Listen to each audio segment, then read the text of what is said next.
ধৈর্য মানুষকে কখনোই ঠকায় না। এটা জানেন? ধৈর্য মানুষকে কখনোই ঠকায় না। কোনো ব্যক্তি যদি ধৈর্য করে থাকতে পারে, সঠিক সময় আল্লাহ তাআলা তাকে উত্তম কিছু দান করবেন। এটা হচ্ছে ধৈর্যের ফল। আমরা আসলে ধৈর্য করতে তো জানিই না, ধৈর্য কাকে আমরা এটা বুঝিই না। আমরা ধৈর্য করব, ধৈর্যের ফল আল্লাহ তাআলা কখনোই বৃথা করেন না। ধৈর্যের ফল আল্লাহ অবশ্যই আমাদেরকে দেবেন ইনশাআল্লাহ।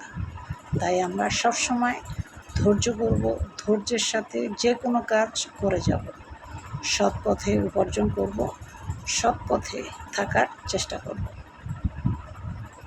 আসলে আজকাল মানুষের ধৈর্যই নেই, ধৈর্য কারে চিনেই না।